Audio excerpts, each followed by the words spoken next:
Beaucoup de femmes ont souvent du mal à perdre du poids après la grossesse et pour cela, elles demandent souvent conseil afin de savoir quoi manger concrètement après la maternité afin de perdre leurs kilos en trop. Voici 2 paramètres à prendre en compte pour perdre du poids après la grossesse. D'accord?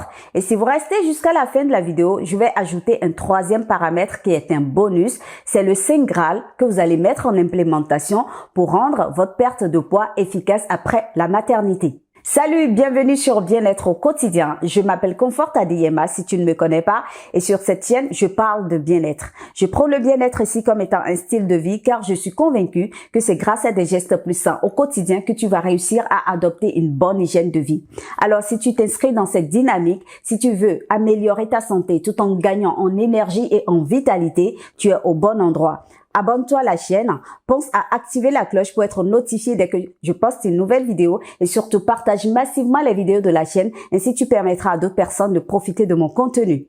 La maternité a péché chez beaucoup de femmes. La grossesse a péché chez beaucoup de femmes car elle est devenue la bête noire qui est la cause de la prise de poids et donc du surpoids et de l'obésité chez ces femmes-là. Je vais vous donner une information. Je suis maman d'une fille. J'ai été enceinte comme beaucoup de ces femmes. J'ai pris 20 kilos pendant ma grossesse et la bonne information, c'est que j'ai perdu tous ces kilos après ma grossesse. Je pesais 50 kilos quand je suis tombée enceinte.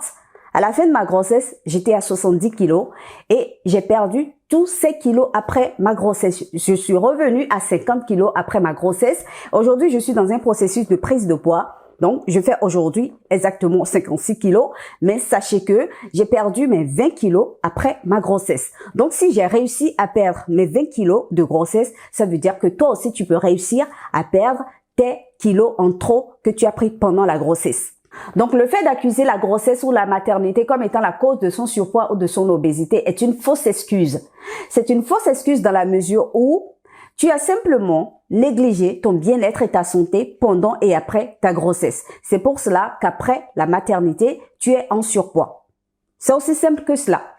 Mais la bonne nouvelle, c'est que beaucoup de femmes, étant en surpoids, désirent perdre ces kilos en trop. Et c'est pour cela qu'elles se rapprochent des professionnels ou des personnes qui sont en mesure de les aider à perdre du poids.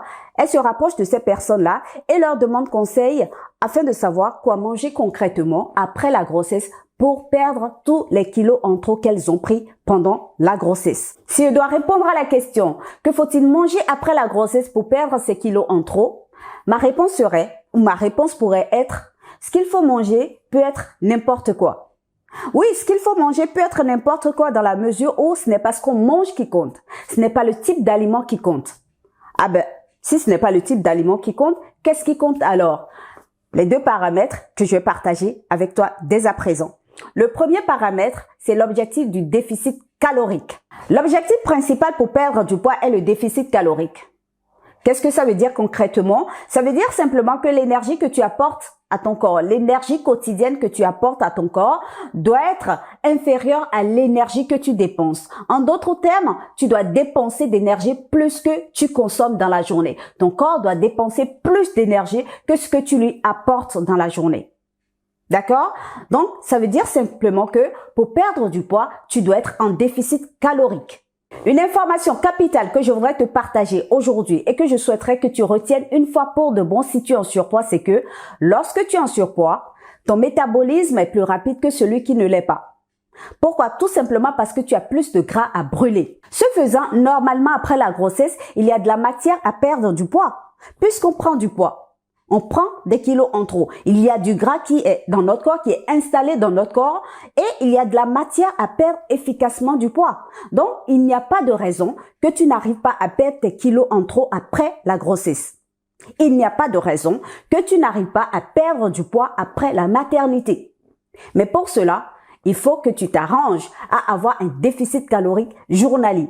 Le deuxième paramètre à prendre en compte pour perdre efficacement ces kilos en trop après la grossesse est ceci. Retiens bien cela, manger mieux et meilleur. La qualité des aliments et l'apport des fibres doivent constituer une priorité dans tout processus de perte de poids. Je répète, la qualité des aliments et l'apport des fibres doivent constituer une priorité dans tout processus de perte de poids. Donc, tu dois manger des aliments qui apportent à ton corps une information et non une inertie. Tu dois manger des aliments qui apportent à ton corps, ce corps que tu as, une possibilité et non une friction. Et la possibilité qu'on recherche ici, c'est d'abord la santé et ensuite la perte de poids. Alors, comment manger mieux? Tu dois manger tous les types d'aliments possibles, mais tu dois prioriser les fruits et légumes qui contiennent énormément d'eau, du fructose, c'est le sucre contenu dans les fruits et les légumes, qui contiennent également des sels minéraux, des vitamines et énormément de fibres.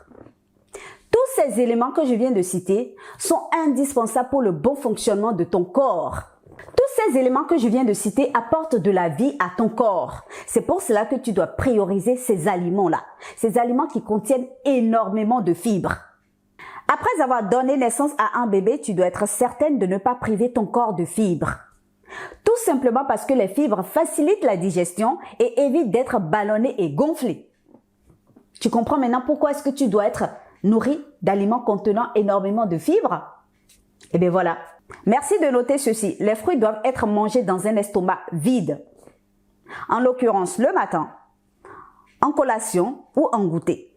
Mais retiens que les fruits doivent être mangés dans un estomac vide. Pourquoi? Tout simplement parce que lorsque tu manges du fruit, le fruit n'est pas digéré dans l'estomac. Le fruit transite dans l'estomac et va être digéré directement dans l'intestin. Quant aux légumes, tu dois les manger systématiquement à tous les repas. Ton assiette doit être constituée. À chaque repas, ton assiette doit être constituée de 50% d'aliments crus et de 50% d'aliments concentrés. Les aliments crus sont des aliments qui contiennent de l'eau, qui sont très riches en eau, et les aliments concentrés, à contrario, sont des aliments qui ne sont pas riches en eau. Donc, lorsque tu prépares ton assiette à chaque repas, assure-toi que 50% de ton assiette soit constituée de légumes crus. Après avoir mangé mieux, il faut manger meilleur, n'est-ce pas? Alors, comment manger meilleur? Pour manger meilleur, il faut simplement bien combiner les aliments de sorte à éviter des incompatibilités alimentaires.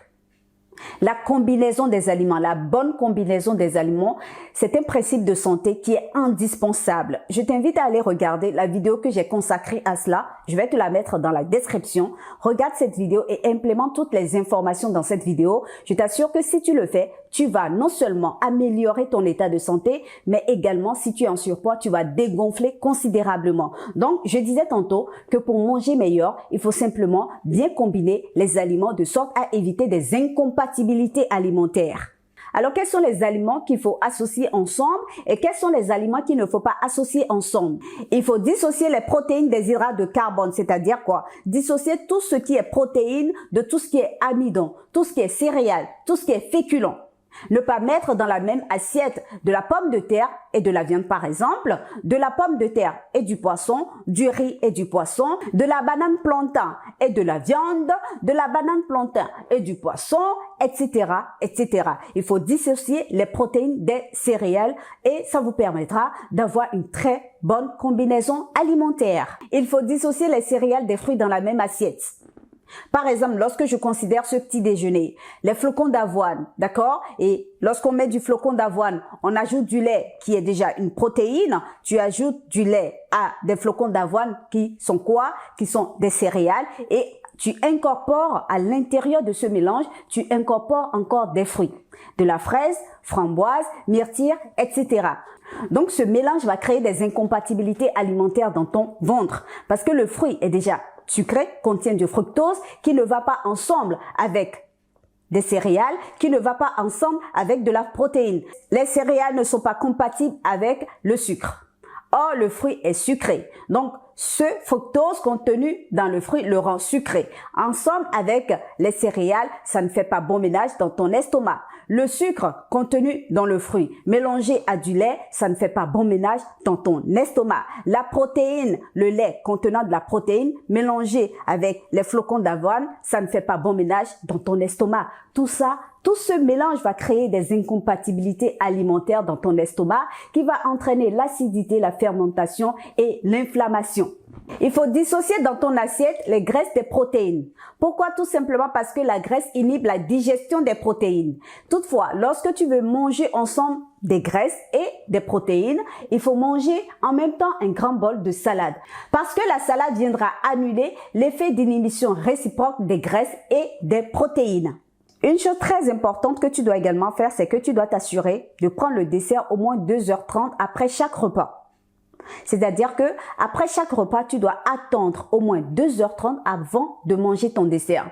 Pourquoi? Tout simplement parce que le dessert est généralement sucré. Et lorsque tu finis de manger et que tu viens déposer ce sucre sur l'aliment que tu as mangé ou les aliments que tu as mangés, ça va créer la fermentation et donc l'acidité. Si tu ne respectes pas le principe de la combinaison des aliments dans ton alimentation, cela va provoquer des incompatibilités alimentaires qui vont allonger ton temps de digestion stomacale. Et qu'est-ce que cela va entraîner? Cela va entraîner la fermentation et l'acidité. Et la conséquence sine qua non, la conséquence immédiate sera l'inflammation et des ballonnements. Et qui dit ventre ballonné dit prise de poids. Le troisième paramètre qui est le bonus que j'ai promis au début de la vidéo pour réussir à perdre ces kilos en trop après la grossesse est le sport. L'activité physique, l'entraînement physique. Tu dois retenir ceci. Une perte de poids n'est effective et efficace que lorsqu'on y associe une activité physique, lorsqu'on y associe l'entraînement physique. Il y a une corrélation entre les muscles de ton corps et le tissu adipeux. Quand on prend du poids pendant la grossesse, il y a du gras qui s'installe dans notre corps. Il y a du gras qui s'installe au niveau des bras, au niveau des cuisses, au niveau des fesses, au niveau de la hanche, au niveau de l'estomac. Et le gras qui s'installe au niveau de notre estomac, c'est le gras qui entoure les viscères, qui entoure nos organes vitaux, d'où la graisse viscérale. Et ce gras est très dangereux. Après la grossesse, on constate que le ventre prend du volume. C'est parce qu'on a pris du poids au niveau du ventre. C'est parce qu'il y a du gras et de l'eau qui se sont installés dans le ventre. Et le gras qui s'est installé là, généralement c'est du gras qui entoure les viscères. Quand on n'y prête pas attention, ce gras se développe et entoure complètement nos organes vitaux. Et ce gras est très dangereux comme je l'ai dit tout à l'heure. Et ce qu'il faut retenir, c'est que le gras qui est dans notre corps est localisé dans le tissu adipeux. Lorsque vous faites de l'activité physique, notamment lorsque vous faites de la musculation par exemple, ce que vous devez comprendre, c'est que il y a une corrélation entre le muscle et le tissu adipeux. Il y a un message qui se passe entre le muscle et le tissu adipeux lorsque vous faites de la musculation. Je vous explique. Lorsque vous faites de la musculation, vous détruisez les fibres musculaires. En dehors de l'activité et au repos, les fibres musculaires vont maintenant se reconstituer. Et pendant la reconstitution de ces fibres musculaires, ce qui se passe, c'est que le muscle va puiser dans le tissu adipeux le gras dont il a besoin pour se reconstituer. La reconstitution musculaire demande beaucoup d'énergie. D'accord? Donc, le muscle va puiser cette énergie dans le gras contenu dans le tissu adipeux. C'est pour cela qu'il est très important de faire de l'activité physique après la grossesse afin de brûler tout le gras qui a été emmagasiné dans le corps. Donc, quoi manger pour perdre ces kilos en trop après la grossesse, c'est très important. C'est tout autant important d'y associer une activité physique régulière, quotidienne. Pour conclure, je dirais simplement que le fait de prendre du poids pendant la grossesse est un phénomène normal. D'accord? L'essentiel du gain de poids pendant la grossesse s'explique par toutes les transformations qui ont eu lieu dans le corps de la femme pendant la grossesse afin de lui permettre de mettre un enfant au monde. Alors, comment ça se passe? Lorsque tu prends du poids pendant la grossesse, ta peau se détend. Ta peau est très élastique et se détend afin de permettre cette prise de poids, afin de permettre l'installation de ton bébé dans ton ventre, afin de permettre le développement de ton bébé dans ton ventre. D'accord? Et lorsque tu finis d'accoucher, la peau revient à sa place.